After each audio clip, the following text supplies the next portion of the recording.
Good evening once again. Welcome po kayong lahat sa ating dinner with Jesus. Tayo po'y muling magpapakain ng ating spirito ng salita ng Diyos. So, tayo po lahat ay humanda na at sisimulan nating muli ang pag-aaral ng kanyang salita. Sa ating kapaligiran ngayon, marami ang mga nakaka-pressure sa tao. Mga pangyayari na nagdudulot ng takot o kawalan ng kapayapaan. At ito ay kadalasang gawa ng tao sa ating paligid. Sa mga balita na lamang, kahit simple lamang ang pangyayari, ay pinalalala ng media.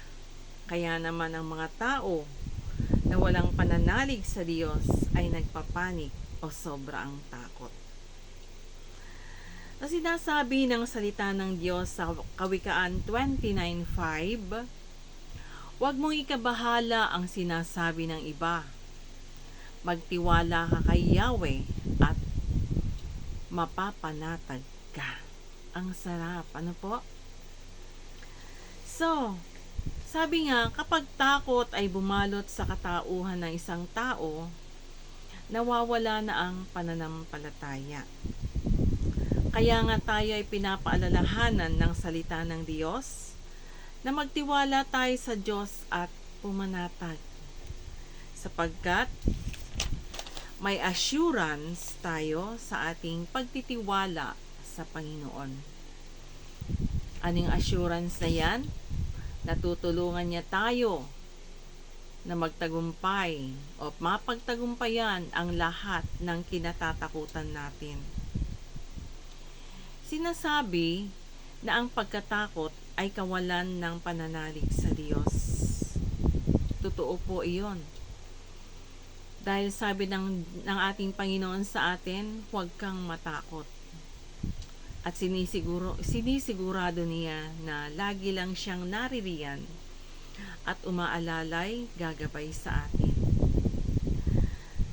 Ang gusto ng Diyos ay mag-focus tayo sa kanyang magagawa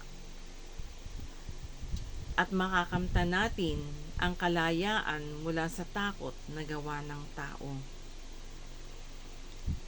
Alisin natin ang takot, anuman yung mga naririnig natin sa mga tao sa ating kapaligiran. Tayo ay mag-focus sa sinasabi ng Diyos.